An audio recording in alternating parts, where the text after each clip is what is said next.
Oi, oi, oi! Sejam muito bem-vindos ao canal Crônicas do Controle. Aqui no comentário fixado vou deixar a mensagem certinha para quem vê os aplicativos vizinhos e quiserem pular para onde de fato a história começa. Mas quem quiser ficar comigo, pega na minha mão e bora para mais uma introdução. Gente, a história de hoje, a nossa protagonista começa a receber cartas. Em específico uma que chama a atenção dela. O que será que essa carta diz? Ou quem será o remetente? Eu sinceramente gostei. É um mistério, é um auê doido para ela descobrir quem é o remetente. E sinceramente eu só convido vocês a virem assistir comigo. A narração é feita por IA e a história tem elementos da ficção, então qualquer semelhança com nomes, lugares, pessoas ou até mesmo histórias é mera coincidência. A gameplay ela é autoral e a história tem elementos da... As histórias citadas são traduzidas e adaptadas por mim para melhor experiência para vocês. Agora, se não for pedir muito, vocês puderem deixar o like, comentar o que vocês acharam, ou comentar a palavra-chave, ou só um emoji, vai ajudar a gente bastante. Puderem compartilhar no grupo dos amigos, no grupo da família, no grupo de pessoas que gostam do Reddit. Enfim, vai ajudar de mim aqui de coração. E puderem se inscrever. Eu vou agradecer de coração a cada um de vocês. E agora, sem mais demora, bora pra história. 12 de setembro. O envelope estava na minha caixa de correio quando cheguei do trabalho, não havia selo, não havia remetente, não havia nada que explicasse como ele tinha chegado ali. Pensei que fosse propaganda, algum convite, talvez uma conta atrasada, mas quando subi para o apartamento e abri o envelope, encontrei apenas um pedaço de papel dobrado. Uma única frase, 12 de setembro, não deixe Gabriel Moreira entrar na sua vida. Fiquei olhando para a mensagem por vários segundos, depois virei o papel, nada. Olhei o envelope novamente, nada, nenhuma assinatura, nenhuma explicação, nenhum contexto, que coisa estranha, murmurei. A primeira ideia que me veio à cabeça foi que alguém tinha errado o destinatário, mas meu nome estava escrito corretamente no envelope, meu nome completo, sem erros, sem abreviações. Peguei o celular e tirei uma foto da mensagem, depois enviei para minha melhor amiga, Camila. A resposta chegou menos de 2 minutos depois. Isso parece início de filme de terror. Revirei-os olhos, estou falando sério, eu também. Não ajudou muito. Passei o restante da noite tentando descobrir quem era Gabriel Moreira.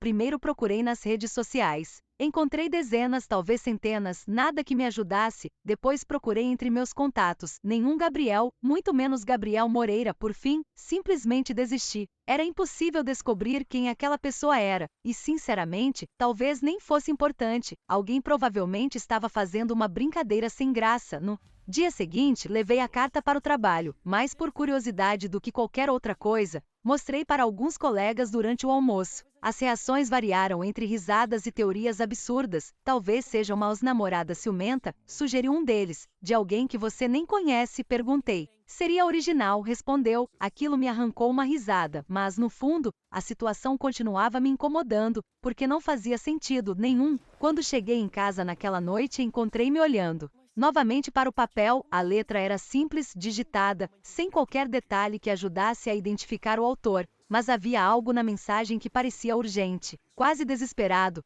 como se quem a tivesse escrito realmente acreditasse que eu precisava daquele aviso. Você está pensando demais nisso, falei para mim mesma, e provavelmente estava, afinal, era apenas uma carta. Uma carta muito estranha, mas apenas uma carta. Decidi guardá-la em uma gaveta e seguir com minha vida. Foi exatamente o que fiz. Durante os dias seguintes, trabalhei normalmente, saí com amigos, visitei meus pais, assisti séries. Nada aconteceu. Nenhum novo aviso, nenhuma nova carta. Nenhum misterioso Gabriel Moreira apareceu. A situação começou a parecer cada vez mais ridícula. Até a manhã de uma terça-feira, eu estava saindo do prédio quando encontrei outro envelope preso sob a porta do apartamento. Meu coração acelerou imediatamente. Peguei o envelope, o mesmo papel, a mesma ausência de remetente. Abri ainda no corredor. Dessa vez havia duas frases. Sexta-feira. você derrubará café em uma mulher usando um casaco vermelho. Peça desculpas imediatamente. Fiquei parada, sem entender, sem acreditar, porque aquilo fazia ainda menos sentido que a primeira mensagem, e naquele instante, eu ainda não sabia que aquela seria a primeira previsão impossível de ignorar.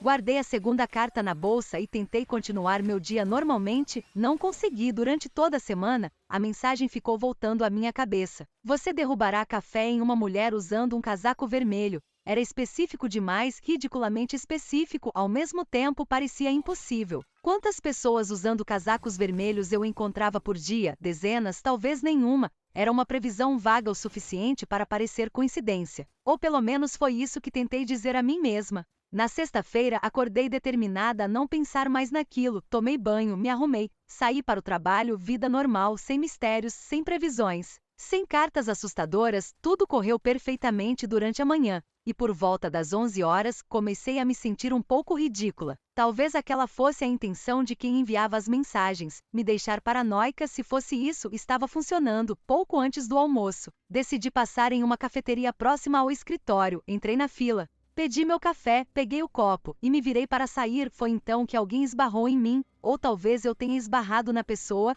Tudo aconteceu rápido demais. O café voou e atingiu diretamente a frente do casaco de uma mulher, um casaco vermelho. Meu estômago despencou. Por alguns segundos, fiquei imóvel, incapaz de acreditar. A mulher olhou para a própria roupa, depois para mim. Seu rosto demonstrava clara irritação. E então lembrei da carta. Peça desculpas imediatamente. Meu Deus, desculpe, falei antes mesmo de pensar. Foi totalmente culpa minha. A expressão dela suavizou um pouco. Tudo bem, acidentes acontecem, eu pago a limpeza. Sério, não precisa insistir. Mesmo assim, acabamos conversando por alguns minutos. Ela se chamava Renata, trabalhava em um escritório próximo, e para minha surpresa, saiu da cafeteria sorrindo, sem raiva, sem problemas, sem confusão. Fiquei parada observando-a ir embora, com o coração disparado, porque a carta estava certa, exatamente certa. Quando voltei ao trabalho, não consegui me concentrar. A previsão tinha acontecido nos mínimos detalhes, inclusive o casaco vermelho, inclusive o pedido de desculpas, inclusive tudo. Naquela noite cheguei em casa quase correndo, abri a gaveta, retirei as duas cartas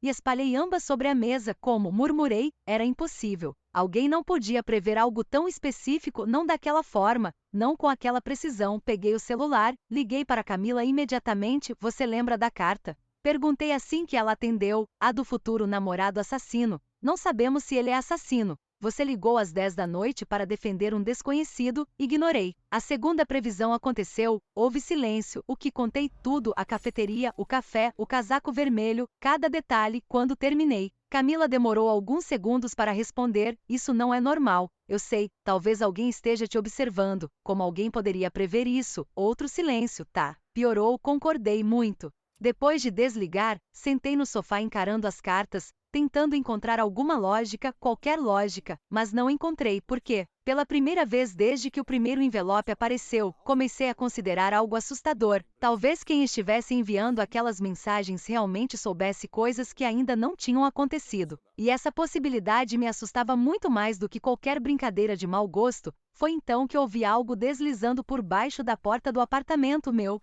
coração quase parou. Levantei imediatamente, caminhei até a entrada e encontrei um terceiro envelope, esperando por mim.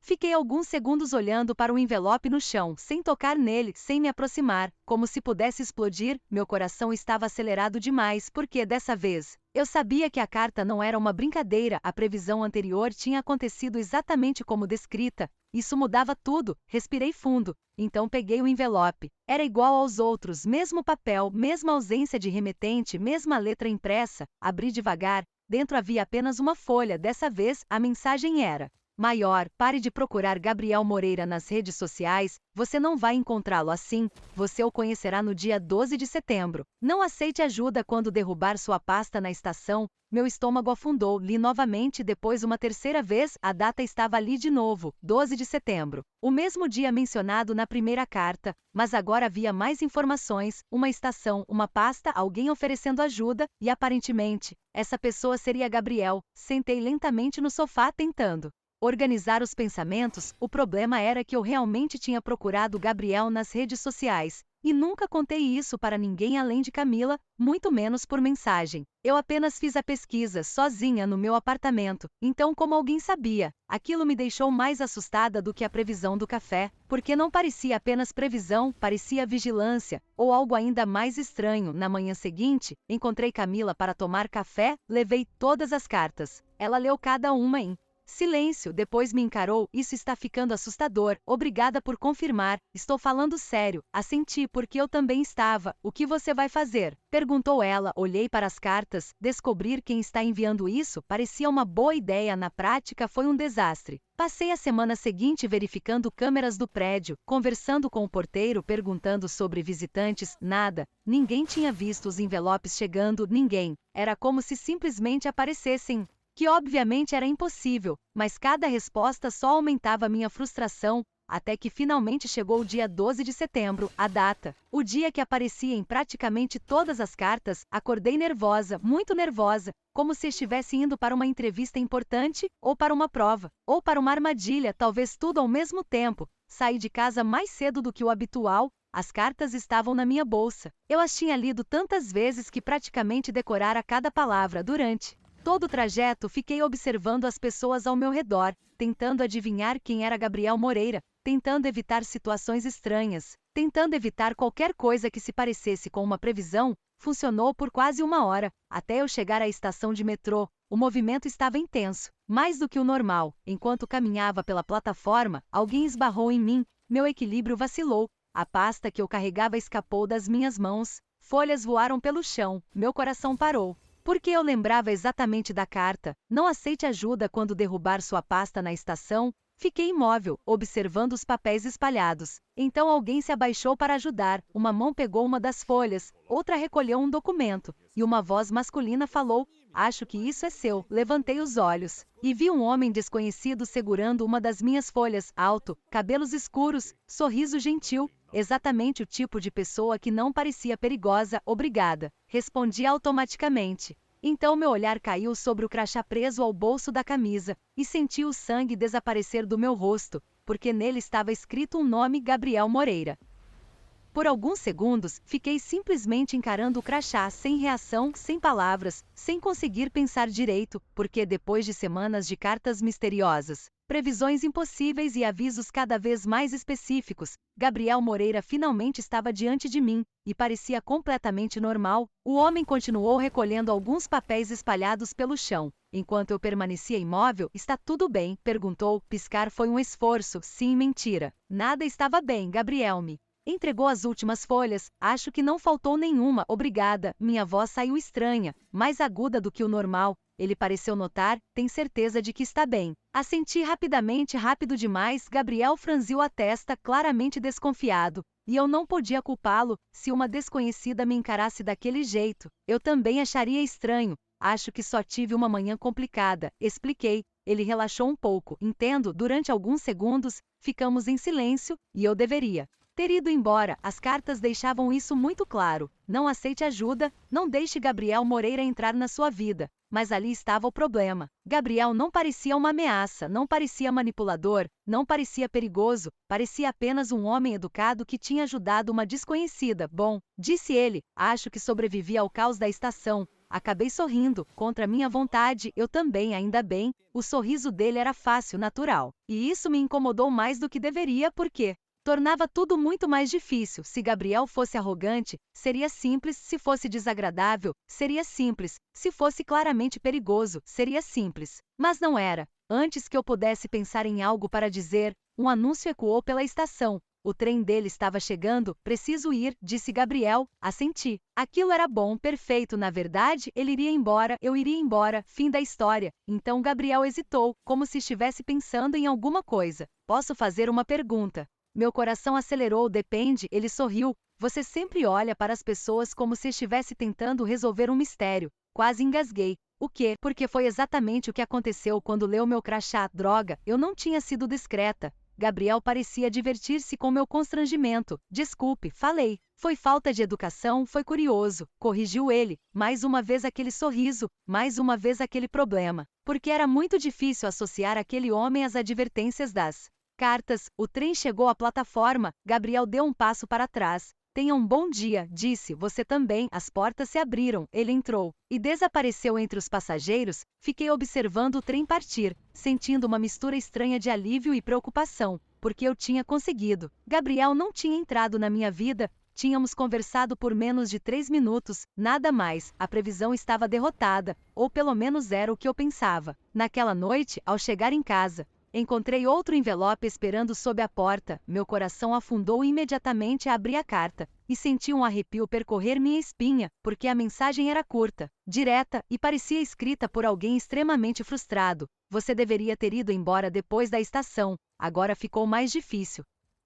Li a nova carta pelo menos 10 vezes, talvez mais, cada leitura me deixava mais inquieta. Agora ficou mais difícil. Difícil o que evitar Gabriel, mudar alguma coisa, impedir algum acontecimento. A mensagem parecia menos um aviso e mais uma reclamação. Como se quem estivesse escrevendo estivesse perdendo a paciência comigo. E pela primeira vez senti algo além de medo, irritação, muita irritação. Passei semanas recebendo ordens misteriosas sem nenhuma explicação, nenhum contexto, nenhuma prova de que Gabriel realmente era um problema, apenas avisos, e agora aquela pessoa parecia brava porque eu não tinha obedecido perfeitamente. Isso está ficando ridículo, murmurei, mas guardei a carta junto das outras porque, apesar da irritação, eu não conseguia ignorar o fato de que todas as previsões tinham se concretizado. Na manhã seguinte, tentei voltar à rotina, trabalho, reuniões, planilhas, e durante algumas horas consegui não pensar em Gabriel Moreira. Até o horário do almoço, eu estava saindo do prédio quando ouvi alguém chamar meu nome completo. Virei imediatamente, e quase deixei o celular cair. Gabriel, claro que era Gabriel. Parecia tão surpreso quanto eu. Helena, piscaram algumas memórias, a estação,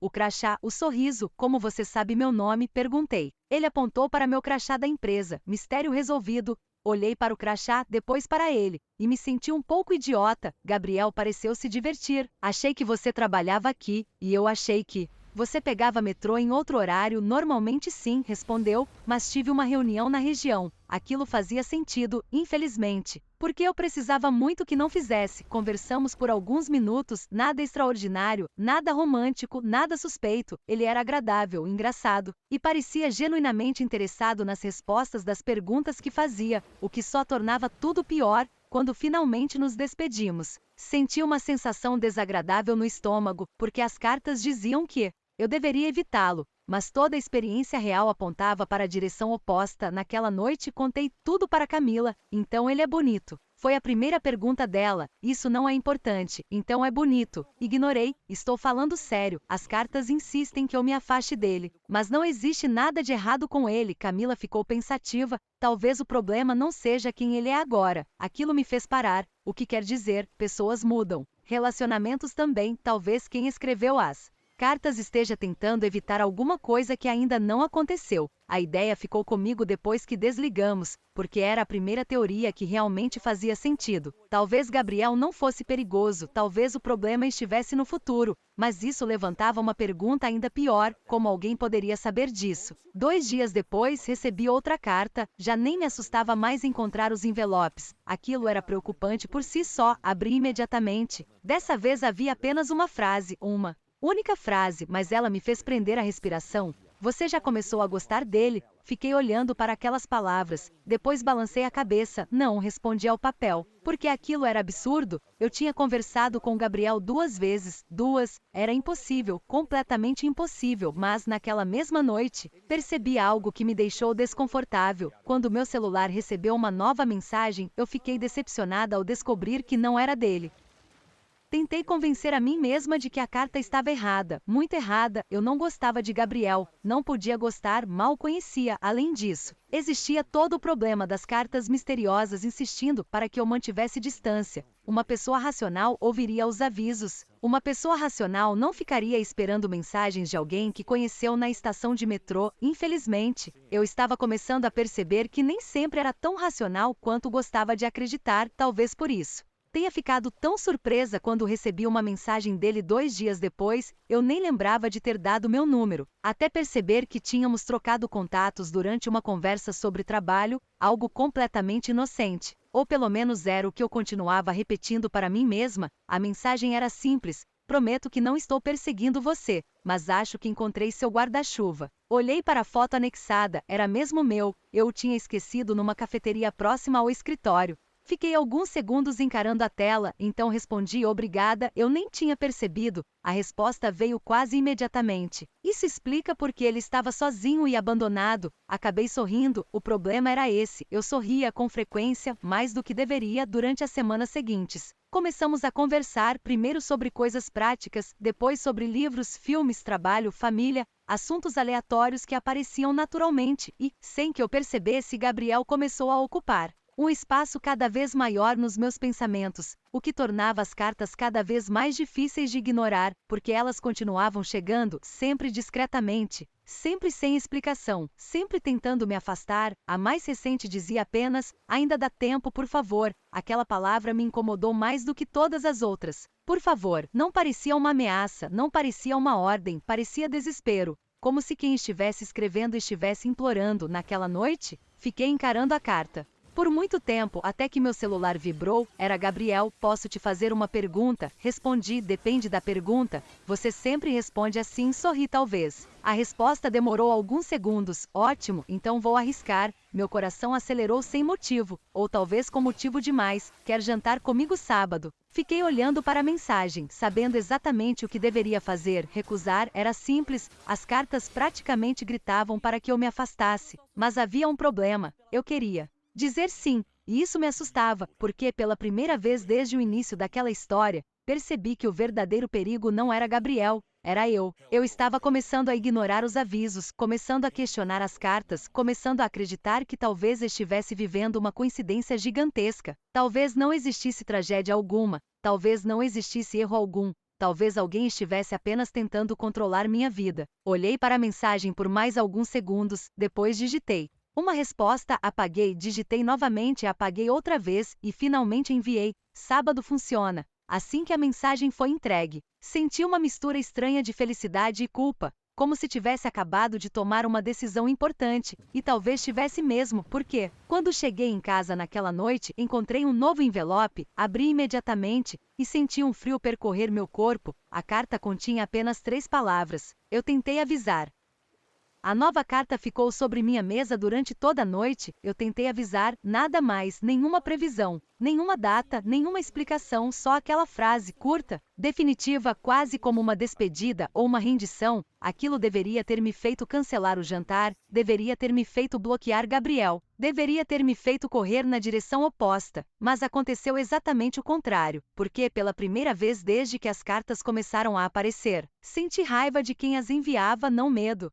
Raiva, eu estava cansada de ser tratada como alguém incapaz de tomar decisões, cansada de receber avisos sem contexto, cansada de obedecer instruções que nunca vinham acompanhadas de respostas. Então fui ao jantar, e foi maravilhoso, o que só tornou tudo mais complicado. Gabriel era exatamente a mesma pessoa que eu vinha conhecendo nas mensagens, gentil, engraçado, atencioso, nada nele parecia esconder algum segredo sombrio. Conversamos por horas, e quando finalmente nos despedimos, tive a sensação desconfortável de que o conhecia havia muito mais tempo do que apenas algumas semanas. Nos meses seguintes, nossa relação cresceu naturalmente, sem pressa, sem dramas, sem coincidências forçadas. Era fácil estar com ele, fácil conversar, fácil rir. E pouco a pouco, as cartas começaram a perder espaço na minha mente. Elas ainda chegavam, mas com menos frequência. E eu já não as levava tão a sério, até porque muitas passaram a ser vagas demais. Não escolha o apartamento da Rua Aurora. Não aceite a proposta de novembro, não deixe que ele venda o carro. Mensagens cada vez mais específicas, cada vez mais estranhas, e cada vez mais impossíveis de explicar. O problema era que algumas delas começaram a falhar. A proposta de novembro foi recusada. Mesmo sem minha intervenção, o apartamento nunca chegou a ser alugado. O carro nem sequer foi colocado à venda. Era como se o futuro estivesse mudando ou quebrando, e aquilo me deu uma falsa sensação de segurança, a ideia de que talvez eu já tivesse alterado o suficiente, talvez as cartas não fossem mais necessárias, talvez o desastre nunca acontecesse. Foi nessa época que Gabriel me apresentou a família dele, e eu gostei deles imediatamente. Os pais eram acolhedores, a irmã mais nova era impossível de não gostar. Tudo parecia tão normal que comecei a me sentir ridícula por ainda pensar nos avisos. Então aconteceu algo que mudou tudo. Numa tarde chuvosa, eu estava ajudando Gabriel a organizar algumas caixas antigas na casa. Dos pais dele, era um trabalho simples, até que encontrei uma fotografia, uma foto antiga, provavelmente de mais de 10 anos antes, peguei-a distraidamente. Mas meu coração parou no mesmo instante, porque no verso da fotografia, havia uma frase escrita à mão, uma frase que eu conhecia muito bem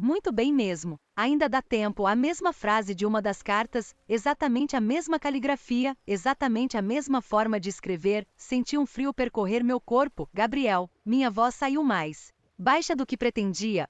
Mostrei a foto. Quem escreveu isso? Ele observou o verso por alguns segundos. Não faço ideia. Tem certeza? Sim. Por quê? Não respondi imediatamente porque meu coração estava acelerado demais, porque aquela era a primeira pista real que eu encontrava, e porque pela primeira vez, comecei a acreditar que a resposta para as cartas estava muito mais próxima do que eu imaginava. Depois de encontrar a fotografia, não consegui pensar em mais nada, aquela frase não podia ser uma coincidência. Não quando eu tinha recebido exatamente a mesma mensagem meses antes, não quando a caligrafia parecia idêntica, passei o restante da tarde distraída, respondendo às perguntas de Gabriel no automático, sorrindo quando deveria sorrir, mas por dentro, minha mente estava trabalhando sem parar. Quando finalmente voltei para casa, espalhei todas as cartas sobre a mesa, uma ao lado da outra. Pela primeira vez, não procurei previsões, procurei padrões, palavras repetidas, expressões, hábitos de escrita, detalhes, e encontrei algo interessante. Quem escrevia aquelas mensagens usava determinadas frases com frequência, expressões que pareciam pessoais, quase íntimas, como se o autor me conhecesse muito bem. Bem demais, aquilo deveria ser óbvio, afinal, quem mais saberia tantos detalhes da minha vida? Mas até aquele momento, eu estava tão focada em descobrir uma identidade que não tinha parado para pensar em outra possibilidade. Talvez a questão não fosse quem conhecia minha vida, mas quanto a conhecia. Na manhã seguinte, decidi voltar à casa dos pais de Gabriel, sozinha. Inventei uma desculpa qualquer. Disse que tinha esquecido algo. Felizmente a mãe dele acreditou. Passei quase 2 horas examinando caixas antigas, fotografias, cartões, agendas, documentos, e então encontrei uma agenda velha, muito velha, provavelmente esquecida há anos. Folheei algumas páginas. Nada importante até chegar ao final. Meu coração disparou, porque havia uma folha arrancada, e logo abaixo da parte rasgada, marcas deixadas pela pressão da caneta. Palavras incompletas, mas ainda visíveis. Peguei um lápis e esfreguei suavemente sobre o papel. As letras começaram a aparecer, não uma frase inteira, apenas fragmentos, mas eram suficientes. Não deixe 12 de setembro. Gabriel, senti as mãos tremerem, porque aquelas palavras eram familiares demais. Exatamente as palavras das cartas. Afastei-me da mesa, tentando respirar, tentando pensar. Aquilo não fazia sentido. A agenda era antiga, muito mais antiga do que as cartas, muito mais antiga do que qualquer coisa relacionada aos últimos meses. Então ouvi um barulho atrás de mim. Quase pulei de susto. Gabriel, parado na porta, me observando. Helena perguntou: o que está fazendo? Meu cérebro entrou em pânico. Eu estava procurando alguma coisa. Olhei para a agenda, depois para ele, depois para a agenda. Novamente, Gabriel parecia genuinamente confuso, não culpado, não nervoso, apenas confuso, e aquilo me fez perceber algo importante. Ele não sabia. Se estivesse envolvido, saberia. Se estivesse escrevendo as cartas, saberia, mas sua expressão era sincera, totalmente sincera. Então uma nova hipótese surgiu, uma hipótese muito mais assustadora. E se Gabriel não fosse a pessoa que eu deveria investigar? E se eu estivesse olhando para o alvo errado o tempo todo? Naquela noite, recebi outra carta, mas dessa vez, tudo era diferente, porque não havia previsão, não havia aviso, não havia ordens, apenas uma pergunta, uma única pergunta, curta, direta, e capaz de me deixar acordada até o amanhecer. Você já descobriu quem eu sou? A pergunta me perseguiu durante dias. Você já descobriu quem eu sou? Era a primeira vez que uma carta parecia conversar diretamente comigo. Não havia previsão, não havia instrução, apenas aquela pergunta, como se quem estivesse escrevendo soubesse exatamente em que ponto da investigação eu estava, e talvez soubesse mesmo, porque quanto mais eu analisava as cartas, mais uma sensação estranha crescia dentro de mim, uma sensação de familiaridade, não com a situação, com a pessoa. Algumas expressões usadas nas mensagens pareciam familiares, certas formas de construir frases, pequenos hábitos de escrita, coisas que eu conhecia, mas não conseguia identificar de onde. Foi então que decidi fazer algo que deveria ter feito muito antes. Comparei as cartas com minha própria escrita. A ideia surgiu por acaso, quase como uma brincadeira. Peguei um caderno, anotações antigas, agendas, bilhetes, qualquer coisa escrita por mim, e comecei a comparar. Nos primeiros minutos, senti-me ridícula. Depois, Parei de rir porque algumas coincidências eram estranhas demais. Eu também costumava usar frases curtas, também evitava explicações longas quando estava nervosa. Também tinha o hábito de enfatizar palavras específicas, nada conclusivo, mas suficiente para me deixar desconfortável, muito desconfortável. Naquela mesma semana, Gabriel me convidou para uma viagem rápida, apenas um fim de semana, nada extravagante. Uma pequena cidade histórica a algumas horas dali. Aceitei, talvez porque estivesse cansada das cartas, talvez porque precisasse pensar em outra coisa, talvez porque gostasse dele muito mais do que queria admitir. A viagem foi perfeita até a segunda noite. Estávamos caminhando pela praça principal quando encontramos uma feira de antiguidades. Eu adorava lugares assim, Gabriel também, então começamos a explorar as barracas. Livros antigos, relógios, fotografias, objetos esquecidos pelo tempo. Foi numa dessas barracas que encontrei algo inesperado, uma máquina de escrever. Antiga, mas funcionando, o vendedor permitiu que os visitantes testassem o equipamento. Sem pensar muito, sentei-me diante dela, coloquei uma folha e digitei algumas palavras. Quando terminei, fiquei olhando para o papel, meu coração acelerando lentamente, porque a fonte era idêntica, exatamente idêntica à das cartas, a mesma, cada letra, cada espaço, cada detalhe. Gabriel percebeu minha reação, Helena, mas eu mal ouvi, porque uma lembrança acabava de surgir, algo que eu tinha ignorado por meses. As cartas nunca pareciam novas, o papel parecia envelhecido, como se tivesse sido guardado durante muito tempo antes de chegar até mim. Meu estômago afundou, e pela primeira vez, uma ideia absurda começou a tomar forma. Uma ideia impossível, ridícula, completamente sem sentido, mas que explicava tudo melhor do que qualquer outra teoria. Quem enviava as cartas não estava me observando, não estava me perseguindo, não estava adivinhando o futuro, porque já o conhecia. Voltei para o hotel naquela noite sem conseguir pensar em outra coisa, e quando cheguei ao quarto, encontrei um novo envelope esperando sobre a cama, não sob a porta, não na recepção, sobre a cama, como se alguém tivesse entrado ali apenas para deixá-lo. Minhas mãos tremiam quando o abri. Dentro havia apenas uma frase que transformou minha suspeita em quase certeza. Você está muito perto agora, continue. Aquela carta mudou tudo. Pela primeira vez, não parecia que alguém estava tentando me impedir de descobrir a verdade, pelo contrário, parecia que a pessoa queria que eu chegasse até ela, ou melhor, que eu chegasse até uma conclusão específica. Voltei da viagem completamente obcecada. Trabalho, reuniões e compromissos passaram a existir apenas no piloto automático. Minha mente estava presa às cartas, à máquina de escrever, à agenda antiga, às previsões impossíveis, e a uma pergunta que eu não conseguia ignorar. Como alguém poderia saber tanto sobre minha vida? A resposta mais lógica era impossível, o que era um problema, porque todas as evidências estavam começando a apontar exatamente para ela. Numa noite chuvosa, espalhei todas as cartas pela sala mais uma vez, mas agora eu não estava procurando pistas, estava procurando uma voz, a personalidade de quem escrevia, os medos, as preocupações, as emoções escondidas entre as linhas, e então algo finalmente me atingiu. Todas as cartas tinham uma característica em comum.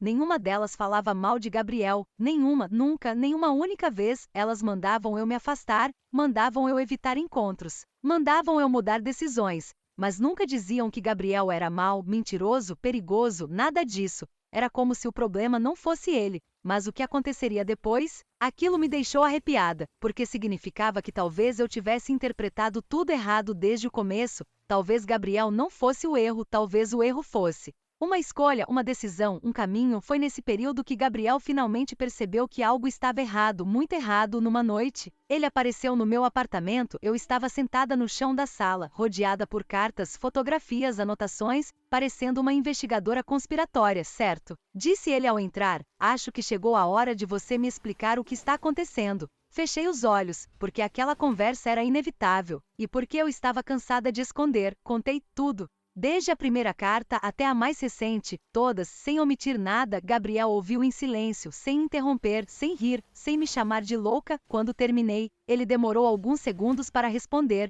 E você acha que quem escreveu essas cartas conhece o futuro? Não sei. E acha que essa pessoa está tentando impedir nosso relacionamento? Pensei na pergunta, eu achava, e agora? Olhei para as cartas espalhadas pela sala. Agora não tenho mais certeza de nada. Gabriel sentou ao meu lado, observando os envelopes, as mensagens, os papéis. Depois apontou para uma das cartas. Essa aqui. Segui seu olhar. Era uma das mais antigas. Não aceite a proposta de novembro. O que tem ela? Perguntei. Você recusou, sim. e mesmo assim a proposta desapareceu sozinha depois, assenti. Então essa carta não queria apenas prever o futuro, ela esperava um futuro específico. A frase me atingiu como um raio, porque era exatamente isso. As cartas não descreviam um futuro, descreviam um futuro, um único futuro, uma linha específica de acontecimentos, uma realidade que já tinha existido para alguém. Meu coração acelerou, tão rápido que chegou a doer, porque, naquele instante, todas as peças começaram a se encaixar, as previsões, o desespero, os pedidos, as mudanças, os erros. Quem escrevia aquelas mensagens não estava tentando adivinhar o que aconteceria, estava tentando impedir que aquilo acontecesse novamente, e pela primeira vez, soube com absoluta certeza que estava a apenas um passo da verdade, uma verdade que mudaria completamente tudo o que eu acreditava sobre as cartas e sobre mim mesma.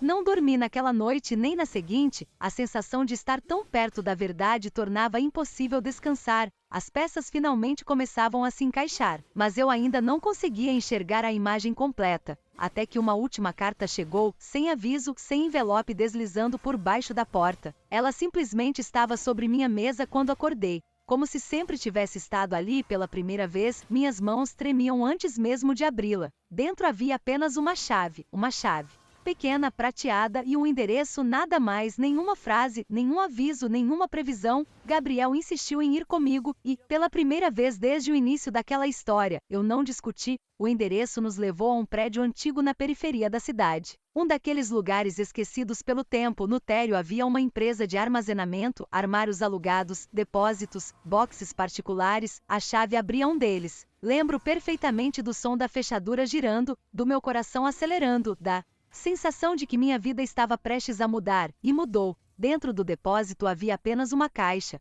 uma única caixa, com meu nome escrito na tampa, meu nome. Não apenas Helena, mas meu nome completo, exatamente como nas cartas. Sentei no chão antes mesmo de abrir, porque já estava começando a entender, ou talvez estivesse com medo de entender. Gabriel permaneceu ao meu lado, em silêncio. Quando finalmente levantei a tampa, encontrei dezenas de envelopes, centenas talvez, datados, organizados, numerados, e havia algo mais, um caderno, um diário. Meu estômago afundou, porque reconheci a letra imediatamente. Era minha, não parecida com a minha, não semelhante, era minha. Abri a primeira página e senti o mundo desaparecer ao meu redor. Se você está lendo isso, significa que finalmente chegou até aqui. Espero que tenha levado mais tempo do que levou para mim, porque isso significa que algumas coisas mudaram. As lágrimas surgiram antes que eu percebesse. Continuei lendo. Cada palavra fazia meu coração bater mais forte, mais rápido, mais dolorosamente. A autora do diário era eu, não uma imitadora, não uma desconhecida. Eu, mais velha, anos mais velha. As páginas seguintes contavam uma história impossível, uma vida inteira, meu futuro. Nos primeiros capítulos do diário, tudo parecia perfeito. Eu conhecia Gabriel, me apaixonava por ele, nos casávamos, construíamos uma vida juntos, exatamente como estava acontecendo agora. Foi então que encontrei a parte que destruiu meu coração. O erro, o verdadeiro erro, não era Gabriel, nunca foi. Gabriel não era o problema, jamais tinha sido. O problema era eu, ou melhor, uma decisão que tomei anos depois, uma proposta profissional, uma mudança, uma escolha feita por orgulho, contra todos os avisos, contra todos os pedidos. Uma decisão que destruiu meu casamento, minha carreira, minha família, tudo. Gabriel tentou impedir, tentou conversar, tentou salvar o relacionamento. Mas eu continuei avançando, até perder tudo. As páginas seguintes ficaram borradas pelas minhas lágrimas, porque a mulher que escreveu aquele diário estava quebrada, completamente quebrada, sozinha, arrependida, desesperada. Foi então que encontrei a última anotação, a última verdade, a última peça do quebra-cabeça. As cartas nunca foram sobre odiar Gabriel, foram sobre impedir que você o conhecesse, porque eu não conseguia encontrar uma forma de salvar nosso futuro depois que me tornei quem sou. Então tentei impedir o início. Foi cruel, foi egoísta, mas eu estava desesperada. Fechei os olhos, chorando, porque finalmente entendia tudo. A mulher que enviou as cartas não era uma estranha, não era uma perseguidora, não era uma inimiga, era eu, uma versão futura de mim mesma, uma mulher que perdeu tudo, e que acreditou que a única maneira de impedir sua dor era apagar o amor mais importante da própria vida. Quando levantei os olhos, Gabriel estava me observando, silencioso, com os próprios olhos marejados, e pela primeira vez desde que aquela história começou não havia mais mistério, apenas uma decisão, porque agora eu conhecia o futuro que me esperava, e precisava escolher se viveria com medo dele, ou se tentaria criar um final diferente. 3 anos depois, eu ainda guardava a primeira carta, aquela com apenas uma data e um nome, 12 de setembro. Não deixe Gabriel Moreira entrar na sua vida. Ela estava dobrada dentro de uma caixa de lembranças no meu armário, ao lado de fotografias, ingressos antigos, bilhetes e de uma cópia do diário que mudou minha vida. Eu nunca destruí aquelas cartas, nunca, porque elas não representavam apenas medo, representavam amor também, um amor desesperado, imperfeito, mas real, o amor de uma mulher que perdeu tudo e tentou, da única forma que encontrou, proteger uma versão mais jovem de si mesma, mesmo que estivesse errada, mesmo que estivesse machucada, mesmo que estivesse olhando para o problema errado. Naquela manhã de sábado, eu estava terminando de arrumar algumas caixas quando ouvi a campainha. Helena chamou Gabriel da sala, sua mãe chegou, sorri. Minha vida era completamente diferente daquela descrita no diário, não porque o futuro estivesse errado, mas porque eu tinha feito escolhas diferentes. Depois de descobrir a verdade, li cada página dezenas de vezes, aprendi exatamente quais decisões haviam destruído aquela outra versão de mim. E, quando os mesmos caminhos apareceram diante de mim, escolhi outra direção. Não foi fácil, algumas escolhas doeram, algumas oportunidades foram recusadas, alguns sonhos precisaram ser reformulados, mas nunca me arrependi porque cada decisão foi tomada conscientemente, não por medo, mas por entendimento. Gabriel nunca soube de todos os detalhes do diário, nem quis saber. Ele dizia que aquele futuro pertencia a outra pessoa, não a nós, e talvez tivesse razão. Naquele mesmo ano, recebemos a proposta profissional que aparecia repetidamente nas anotações, a proposta que iniciou a queda da Helena do futuro. Lembro perfeitamente do dia, do contrato sobre a mesa, do frio na barriga, do peso da decisão, mas também lembro de algo mais, da sensação estranha de liberdade, porque pela primeira vez, eu não estava tentando fugir do futuro, estava apenas escolhendo o meu. Recusei a proposta sem drama, sem lágrimas, sem arrependimento, e a vida continuou, como sempre faz. Às vezes penso na Helena que escreveu aquelas cartas, na mulher que passou anos tentando encontrar uma forma de consertar seus erros,